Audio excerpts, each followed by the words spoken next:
am going to discuss a bit about green menstruation and whether or not it is possible in a country like India. To know more and decide about this, we first must know about its pros and cons and a little about its facts. Let me start with a little bit of data. To start with, about 336 million girls and women experience menstruation in India, out of which approximately 121 million use disposable sanitary napkins. Nearly 70% of women living in urban India use these sanitary pads as compared to 48% in rural India. According to this, 12.3 billion sanitary pads get disposed every year, and each sanitary pad takes about 500 to 800 years to decompose. That's huge.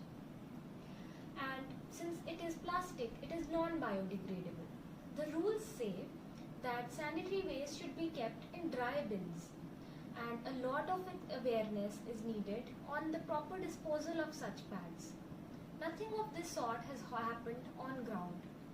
In most cases, they are disposed of even without wrapping. The waste collectors thus become susceptible to a lot of diseases, communicable ones like HIV and hepatitis. If they are washed in drains, they can lead to clogging as well as contamination of groundwater.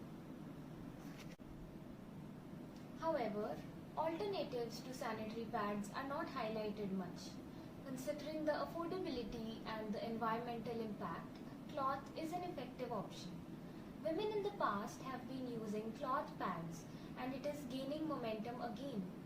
Some small-scale industries are trying to promote reusable cloth pads and educating women on the benefits of green menstruation. However, alternatives to sanitary pads are not highlighted much. Considering the affordability and environmental impact, cloth is a useful and effective option. Women in the past have been using these cloth pads, and it is gaining momentum again. Some small-scale industries are trying to promote reusable cloth pads, and they are educating women on the benefits of green menstruation. There's an initiative, the My Pad initiative. It has been launched by the Goonj NGO, in which 5 million cloth pads have been made and distributed. Natural material in cloth is biodegradable, and it is healthy for the women's body, and it is cost effective as well. Clean cotton is eco-friendly, accessible, affordable, reusable, and therefore a very sustainable option. But using these should be done in a hygienic manner. Another option is a menstrual cup, which is inserted into the vagina during menstruation. It is made up of flexible material like medical grade silicone, latex, or thermoplastic isomer.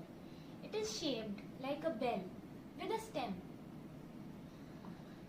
It holds about 15 to 20 milliliter of discharge, and once inserted, they can form a seal inside the vaginal walls, and it can collect the menstrual fluid until it is taken out to empty them.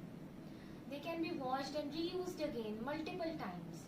But since the device has to be inserted in the vagina, there have been long-standing concerns that they can cause toxic shock syndrome, which I'm sure the medical fraternity must have heard about.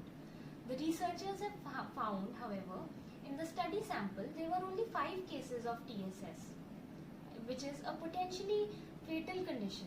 It is caused by a bacteria called Staphylococcus aureus. But a comprehensive new analysis, which was done by the Lancet journal, Lancet Public Health, says that these are quite safe to use. Some people say these are a taboo, and women aren't going to use them as it is invasive and not culturally acceptable. In terms of health, researchers have found them very safe with no negative effects. It can be tricky to insert. Some people may like it and some just don't like it. They can cause irritation as well, and it can be quite uncomfortable for some people too. As long as these are used in as directed, overall risks are minimal. These cups have become have come into use since 1930, but in India these were not very popular since very few years now. Lot of education is required to popularize these alternative measures. But every problem has a solution.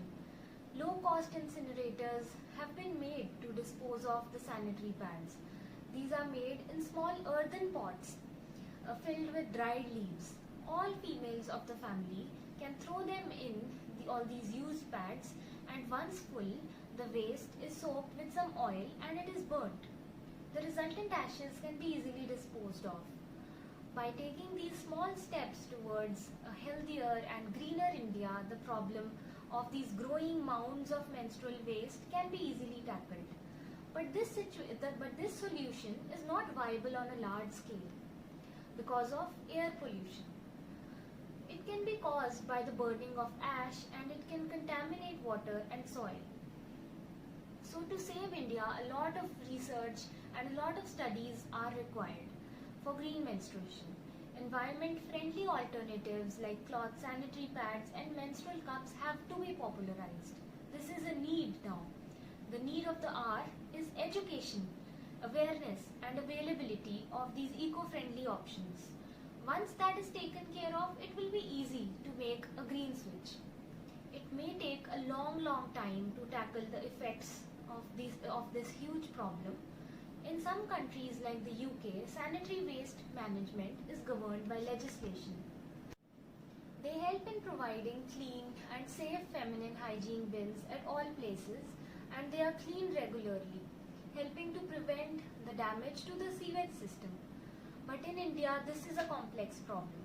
The topic remains a taboo in most families and carries much social stigma.